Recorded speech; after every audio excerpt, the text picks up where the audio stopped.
ہم ڈٹے ہوئے لوگ.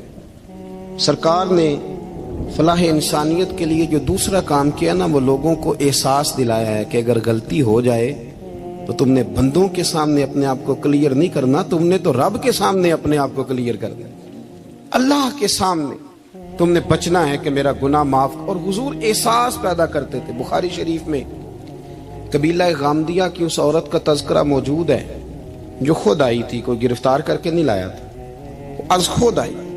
احساس پیدا ہو گیا نا گناہ کا.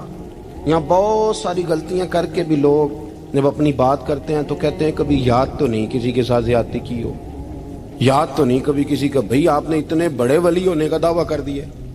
انسان تو انسان رہتا ہے. بڑے بڑے لوگ کہہ گئے کہ یا اللہ اگر انجانے میں بھی بھول گئے ہیں تو ہم سے درگزر فرما. لیکن جب ہم تیار ہی نہیں ماننے کو. حضرت انس بن مالک کہتے ہیں وہ خاتون آئی، کوئی پکڑ کے نہیں لایا، کسی 14 دنوں کے ریمانڈ پہ نہیں اسے منوایا گیا، اسے وہ خود بخود آئی. اور کریم محبوب علیہ السلام کے سامنے جب وہ کھڑی ہوئی تو اتنے درد سے میں نے کم لوگ روتے دیکھے ہیں جس درد سے وہ روئی. عرض کرنے لگی حضور میں غلطی کر بیٹھی ہوں، مجھ سے زنا ہو گیا، مجھے پاک کر دے. تو محبوب کریم علیہ السلام نے فرمایا تو کیسے ثابت کرے گی تو نے گناہ کیا؟ یعنی مجرم کو ثابت کرنا پڑ رہا ہے کہ میں گناہ گار. یہ وہ کمال ہے کہ انسانوں کو احساس ہونے لگے کہ یہاں ہم غلط ہیں. جب اعتراف جرم ہوتا ہے، جب بیماری کی تشخیص ہوتی ہے تو پھر اس کا علاج بھی ہو جاتا ہے. حضرت انس بن مالک کہتے ہیں وہ عرض کرنے لگی حضور میرے پیٹ میں ناجائز بچہ ہے. حضور نے فرمایا جا جب بچہ پیدا ہو تو پھر آنا. وہ 8 ماہ کے بعد آئی تو اس کی گود میں پھول سا بچہ تھا. حضور نے فرمایا واپس جا، جب روٹی کھانے لگ جائے تو پھر آنا. وہ 2 سال 2.25 سال دودھ پلاتی رہی. پھر جب آئی تو بچے کے ہاتھ میں روٹی کا ٹکڑا تھا. کریم محبوب صلی اللہ تعالی علیہ وسلم سے آ کے جب اس نے بات کی تو وہ درد سے روئی، کہنے لگی یا رسول اللہ 3 سال ہونے کو ہیں، میں نے گناہ کیا ہے، میں ساری رات سو نہیں پاتی. حضور تڑپتی اگر اس حال میں مر گئی تو اپنے رب کو کیا منہ دکھاؤں، مجھے پاک کر دے، میرے حال پہ رحم فرمائے. محبوب کریم صلی اللہ علیہ وسلم نے بچہ ایک صحابی کو دیا، فرمایا بچوں کی طرح پالنا، اور کہا اسے لے جاؤ، پتھر مار مار کے اسے سنسار کر دو. صحابہ کہتے ہیں اسے پتھر لگ رہے تھے اور حضور بے چینی کے ساتھ ٹہل رہے تھے. آ کے خبر دی حضور وہ تو وصال کر گئی، انتقال ہو گیا. فرمایا یہاں تک تو بات اس کی تھی. حضرت انس بن مالک کہتے اب محبوب کریم نے صحابیات سے فرمایا اسے غسل دو، کفن پہناؤ، جنازہ تیار ہو جائے تو مجھے خبر کرنا. حضرت انس بن مالک کہتے ہیں غسل ہوا، کفن ہوا، جنازہ تیار ہوا تو حیران ہم تب ہوئے جب میرے محبوب نے فرمایا صفے بناؤ میں خود جنازہ پڑھاؤں گا، میں خود جنازہ پڑھاؤں. اور سرکار نے جنازہ پڑھایا تو ایک شخص کی زبان سے نکلا حضور اس ملعون کا معاذ اللہ جنازہ جس نے ناجائز بچہ جنا، اس کے لیے آپ دعا کر رہے ہیں، جنازہ پڑھا. حضور فرمانے لگے خاموش ہو جاؤ، تم نے گناہ دیکھا ہے اس کا احساس نہیں دیکھا، تم نے غلطی دیکھی ہے لیکن اس کی توبہ کا انداز نہیں دیکھا. اور صاحب کنز العمال نے یہ لفظ نقل کیے ہیں کہ کریم محبوب فرمانے لگے اس نے تو ایسی شاندار توبہ کی ہے کہ اگر میں اپنی ساری امت میں بانٹ دوں تو اللہ سب کی مغفرت فرما دے گا. احساس جب پیدا ہو جاتا ہے نا اپنے دل کے اندر کہ یہاں میں غلط ہوں. ان العبد اذا اعترف ثم تاب تاب اللہ علیہ او کما قال نبی صلی اللہ علیہ وسلم، رواہ مشکات. حضور نے فرمایا جب کوئی بندہ کہتا ہے نا اللہ میں بھول گیا تھا اور پھر وہ توبہ کرتا ہے تو رب اس کی توبہ کو فوراً ہی قبول فرما لیتا ہے. حضرت عبداللہ بن حذافہ جہاد کر رہے تھے، روم کے عیسائیوں نے گرفتار کر لیا. 1000 آدمی نے مل کے پکڑا، گرفتار نہیں ہوتے تھے صحابی. 1000 آدمی نے گھیرا ڈالا، گرفتار کر کے لے گئے. اور جب بادشاہ کے سامنے گئے تو وزیر کہنے لگا بادشاہ بندہ بڑے کام کا ہے، اگر ہمارے قابو آ گیا تو فائدہ دے گا. صحابی ہیں حضرت عبداللہ بن حذافہ، حضرت فاروق اعظم کا زمانہ ہے، اگر قابو آ گیا تو فائدہ دے گا. بادشاہ کہنے لگا کیوں، کیا خوبی ہے؟ کہنے لگے ہم 1000 آدمی تھے، یہ اکیلا قابو نہیں آ رہا تھا، 1000 آدمی تھے، اگر ہماری فوج میں شامل ہو گیا تو بہت بڑا جرنیل ملے گا. بادشاہ کہنے لگا کوئی مسئلہ نہیں، 2-3 چیزیں ہوتی ہیں بندے کو خریدنے کے لیے، خرید لیتے ہیں. بادشاہ کہنے لگا عبداللہ جتنی دولت تجھے چاہیے میں تجھے دے دیتا ہوں، میرے لشکر میں آ جا، معاذ اللہ اسلام چھوڑ دے۔ حضرت عبداللہ بن حذافہ کیا فرماتے ہیں بڑا تو بیوقوف ہے، میں نے دولت کمانی ہوتی تو مدینے میں بیٹھ کے تجارت کرتا، میں دولت کمانے نہیں نکلا، میں تو رسول اللہ کی رضا کمانے کے لیے نکلا ہوا ہوں۔ دولت کمانی ہوتی تو کسی مارکیٹ میں ہوتا، میدان میں آنا تھا، شہادت ہے مطلوب مقصود مومن، نہ مال غنیمت نہ کشور کشائی، یہ دولت تو لونڈی ہے رسول اللہ کے دروازے کی، یہ تو پیچھے پیچھے پھرتی ہے نبی پاک کے غلاموں، یہ کمانی ہوتی تو میں کسی مارکیٹ میں ہوتا، میدان میں تھوڑا ہوتا۔ عبداللہ بن حذافہ سے دوسری چال چلی، کہنے لگے میاں عہدہ جو تجھے چاہیے، میں بادشاہ ہوں، میرے نیچے جو عہدہ تو کہے گا وہ تجھے مل جائے گا۔ حضرت عبداللہ بن حذافہ کہنے لگے شاید تجھے پتہ نہیں میری تعریف کیا ہے، شاید تو جانتا نہیں میری تعریف کیا ہے۔ کہا صاحب کی کیا تعریف ہے؟ کہنے لگے میں رسول اللہ کا صحابی ہوں اور کائنات میں سب سے بڑا عہدہ مصطفیٰ کے صحابی ہونے کا عہدہ ہے۔ صحابہ وہ صحابہ تھے جن کی ہر صبح عید ہوتی تھی، خدا کا قرب حاصل تھا، نبی کی دید ہوتی تھی۔ فرمایا میں نے حضور کے جلوے دیکھے ہوئے ہیں، مجھے عہدے کی ضرورت ہی نہیں، اور میں نے عہدہ لینا ہوتا تو میں سیاست کرتا، میں تو شہادت لینے نکلا ہوں میدان میں، عہدے کا میں نے کیا کرنا ہے۔ اب بادشاہ کہنے لگا اسے قتل کر دو، وزیر کہنے لگا نہیں ایک بات اور ہے، مجھے ایک چال اور چلنے دو۔ کہا وہ کیا؟ کہنے لگے میری بیٹی بڑی خوبصورت ہے، مجھے موقع دو، اپنی ہی بیٹی کو سجا بنا کے، وہ جوان جس کی جوانی اتنی بڑی ہے کہ 1000 آدمی مقابلے میں کھڑا نہیں ہوتا، اس جوان کے کمرے میں رات کی تنہائی میں بنا سوار کے بی بی کو بھیجا۔ وہ بی بی کہتی ہے میں ساری رات بن سور کے اس صحابی کے کمرے میں بیٹھی رہی، لیکن یہ کیا شخص تھا، ساری رات ہی مسلح پہ بیٹھا رہا، ساری رات ہی، کچھ دیر تھک جاتا تو یہ کریم رسول پہ درود پڑھنا شروع کر دیتا۔ بی بی کہتی ہے سحری ہو گئی تو میں نے چھو کے دیکھا کہ انسان ہے کہ جن ہے، یہ بندہ ہے کہ فرشتہ ہے، چھو کے دیکھا۔ کہنے لگے پیچھے ہٹ جا، میں نے کہا میں نے تو سنا تھا تو 1000 کے مقابلے میں ہے اور تو اتنا بے حس ہے کہ بنی سوری دلہن بیٹھی ہے، تو نے نظر نہیں کی؟ عبداللہ بن حذافہ، بی بی کہتی ہے نظر پھر نہیں اٹھائی، نظر پھر جھکی ہوئی ہے۔ کہنے لگے بی بی میں مجبور ہوں، اب میرے اوپر کوئی حسن نہیں چلتا، میں نے جلوائے بدوحا کا دیدار کیا ہوا ہے، اب میری نگاہوں میں جچتا نہیں کوئی، اس لیے کہ جیسے میرے سرکار ہے ایسا نہیں کوئی۔ کبھی بھی اب نہیں کسی کا میرے اوپر جادو چلتا، میں نے مصطفیٰ کو، اور کہا ذرا پیچھے ہٹ کے بیٹھ، مجھے میرے رسول نے غیر محرم سے بچنے کا حکم دیا ہے، ذرا پیچھے ہٹ کے بیٹھ۔ سحری کا وقت تھا، وہ بی بی کہتی ہے اس نوجوان کے جملے میرا سینہ چیر گئے، کلیجہ پھٹ گیا، چیخ نکلی، میں کفر کے عالم میں روئی۔ میں نے کہا مجھے بتا تو صحیح، آخر یہ جذبہ کہاں سے ملتا ہے، آخر یہ روشنی تو میں نے دیکھی نہیں، کہاں سے آتی ہے؟ ایک میرا باپ ہے جو بنا سور کے مجھے تیرے کمرے میں چھوڑ گیا، بتلا یہ کہاں سے کیف آتے ہیں؟ عبداللہ بن حذافہ کہنے لگے اگر کیف لینا ہے تو تو بھی میرے مصطفیٰ کا کلمہ پڑھ جا، آجا دروازے رسول پہ جھک جا، مل جائے گا۔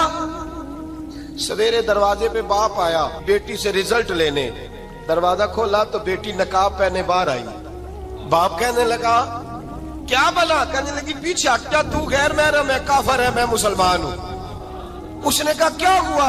کہنے لگی تیرے جیسے کو باپ کہوں، تیرے جیسے کو جو مجھے استعمال کر رہا تھا، میں تجھے باپ نہیں مانتی، میں اب رسول والی ہو گئی، میں حضرت فاطمہ کی کنیزہ ہو گئی، میں اب نبی کریم کی خادمہ ہوں، خبردار میرے قریب نہ آنا۔ یہ داؤ بھی ناکام ہوا۔ اب حضرت عبداللہ بن حذافہ کے سامنے موت کھڑی کی، ایک کڑا میں تیل گرم کیا، کہنے لگے تجھے اس میں جلایا جائے گا۔ حضرت عبداللہ بن حذافہ رضی اللہ تعالیٰ عنہ جب جلنے کے قریب ہوئے تو رونے لگے۔ روم کا بادشاہ کہنے لگا شاید ڈر گیا ہے، کہنے لگے اب سمجھ آئی ہے، اب تجھے پتا چلا ہے، چلا آ جا۔ حضرت عبداللہ بن حذافہ کہنے لگے تو کافر ہے، تیری کافروں والی سوچ ہے، اس لیے نہیں رویا کہ موت سے ڈر گیا ہوں، میں تو اس لیے رویا ہوں کہ ایک جان ہے، وہ نبی پاک پہ قربان ہو رہی ہے، کاش رب مجھے 1000 جان دیتا، میں ساری مصطفیٰ پہ قربان کر دیتا۔ ایک سنار نے گلی میں ایک یتیم چھوٹے سے بچے کو گھومتے دیکھا تو سنار بے اولاد تھا، بچے کو اٹھا کے گھر لے آیا، 18 سال اس بچے کی پرورش کی، اس کو پالا پوسا جوان کیا۔ سونار کے پاس وہ دکان پہ چلا جاتا، وہ کئی دفعہ دکان پہ رہتا، کئی دفعہ گھر میں رہتا۔ ایک دفعہ وہ دکان پہ تھا، بچہ گھر تھا، 18 سال کا جوان، اس کی بیوی اکیلی تھی۔ وہ جس نے ماں بن کے پالا تھا اس نے اسی پہ حملہ کر دیا، اس کا بازو بری نیت سے تھاما، بیوی چیخی۔ تھوڑی دیر گزری تو وہ نوجوان پیروں میں بیٹھ گیا، کہنے لگا اماں پتہ نہیں مجھے کیا ہوا۔ شام کو سونار آیا، بیوی چیخنے لگی، چلانے لگی، کہنے لگی آج عجیب بات ہوئی، جس کو میں نے جگر کا خون دے دے کے پالا اسی نے گندی نظر ڈالی۔ سونار محو حیرت ہے، بیوی کا خیال تھا کہ لاٹھ اٹھائے گا، ڈنڈا اٹھائے گا، نوجوان کو مارے گا، لیکن وہ رونے لگ گیا۔ اس نے کہا آج اس نے میرا بازو تھاما ہے، جانے کیا کیا ہے۔ پریشان ہونے لگ گیا، سجدے میں گر گیا، کہا تو بتاتا کیوں نہیں؟ تو وہ سونار کہنے لگا اس کی غلطی نہیں، 18 سال کے بعد آج مجھ پر بھی شیطان سوار ہوا تھا۔ ایک عورت آئی تھی، وہ اپنے بازوؤں میں چوڑیاں پہننا چاہتی تھی تو میں نے بھی گندی نظر سے ہاتھ ڈالا تھا، رب کریم نے مجھے فوراً اس کی سزا دی۔ جن کے گھروں میں بیٹیاں ہوتی ہیں ان کی نظریں گندی نہیں ہوتی، جو بیٹیوں کے باپ ہوتے ہیں، جو بہنوں کے بھائی ہوتے ہیں، ان کی نظریں گندی۔ اور اگر تو ٹیلی فون کرتا ہے، تو کسی عورت کے ساتھ تعلق رکھتا ہے، تو یہ بات لکھ لے، امام فخر الدین رازی 1، علامہ اسماعیل حقی 2، ملا جلال الدین رومی 3، امام خازن 4، امام جلال الدین سیوطی 5 حدیث کے استاد اور محدث لکھتے ہیں کہ اگر تو کسی پر گندی نظر ڈالے گا تو تیرا گھر بچ سکتا، یاد رکھ نہیں بچے گا، اس لیے کہ تیری نظر کسی کی بیٹی کو بیٹی سمجھ تاکہ تیری بچی کا پردہ قائم رہے، کسی کی بہن کو۔ یہ کیا بات ہوئی کہ تو جتنا مرضی گند معاشرے میں پھیلاتا رہے تیرا گھر بچا رہے؟ یہ کیسے ہو سکتا ہے؟ فَإِنَّ لَهُ مَعِيشَةً ضَنْكَ، اللہ فرماتے ہیں زندگی تنگ ہو جائے گی تیرے لیے مشکل، تو ڈھونڈتا پھرے گا کہ میں مرنے کو جگہ تلاش کروں۔ سچی توبہ کرے، کھری توبہ کرے۔ یہ گناہ انسان کو مجبور کر دیتے ہیں۔ حضرت عبداللہ بن مبارک رحمت اللہ تعالی علیہ، ان کے سینکڑوں شاگرد تھے، ایک شاگرد کے انتقال کا وقت آیا تو گھر گئے ملنے۔ آپ کہتے ہیں میں نے زور لگا لیا پر اس کی زبان پر کلمہ جاری نہیں ہوا۔ میں اسے کہتا کلمہ پڑھ پر اس کی زبان پر جاری۔ اللہ اکبر، بہت بڑی نعمت ہے۔ دعا فرمائیں اللہ ایمان کی موت عطا فرمائے، ایمان کی موت دے اللہ کریم، ایمان کی موت دے۔ ایسے بھی لوگ دیکھے ہیں، مسجد نبوی ہے، رسول اللہ کا شہر ہے، سر سجدے میں ہے، روح پرواز کر گئی، روح پرواز۔ کتنا نصیبوں والا ہے، کتنا نصیبوں والا ہے کہ مسجد نبوی میں سر سجدے میں رکھا ہے اور اللہ تبارک و تعالیٰ نے محبوب کے قدموں میں موت عطا فرمائی۔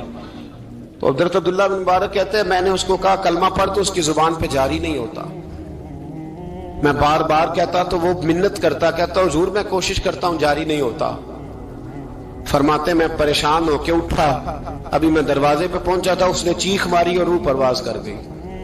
بچے رونے لگے، بیوی رونے لگی، تو میں نے اس کی بیوی سے کہا کہ جرم کیا کرتا تھا، اتنا بڑا پاپی پہ کلمہ جاری نہیں ہوا۔ اس کی زوجہ کہنے لگی حضرت جی 2 گناہ تھے اس کے، ایک تو یہ شراب کا عادی تھا، روکتی تھی باز نہیں آتا تھا، اور دوسری بات یہ کہ یہ اپنی اماں کا نافرمان تھا، وہ 2 گلیاں چھوڑ کے رہتی ہے، یہ کبھی ملنے نہیں گیا تھا، اس بوڑھی کا کلیجہ اس کی طرف سے بڑی تکلیف میں تھا۔ تو حضرت عبداللہ بن مبارک کہنے لگے جا تو بھی دعا کر، اس کی ماں کو بھی کہہ دعا کرے کہ یہاں تو یہ کلمہ نہیں اسے نصیب ہوا، اللہ کرے اللہ آخرت کی منزلیں اس کی بہتر فرما دے۔ یہ حدیث سنانے لگا ہوں، حدیث ہے، حدیث رسول ہے۔ جوان خاص کر کے ذرا میری بات پہ توجہ کرے، اور بزرگ خاص کر توجہ کرے جنہوں نے تربیت کرنی ہے۔ سنیں، حضور کی بارگاہ میں ایک نوجوان آیا ہے، یہ سنگ میل ہے حدیث، اس کو یاد رکھنا۔ عرض کی حضور میں سارے گناہ چھوڑ سکتا ہوں، زنا نہیں چھوڑتا، حضور مجھے زنا کی اجازت ہونی چاہیے۔ میرے حبیب نے تھپکی دی، بٹھا لیا۔ میں کہتا ہوں حضور نے گناہگاروں کو معاشرے سے کاٹا نہیں، ان کی تربیت فرمائی ہے، ان کی تربیت فرمائی ہے، ان کو قریب فرمایا۔ میرے حبیب کریم صلی اللہ علیہ وسلم نے فرمایا ادھر آ بیٹھ جا، بیٹھ گئے۔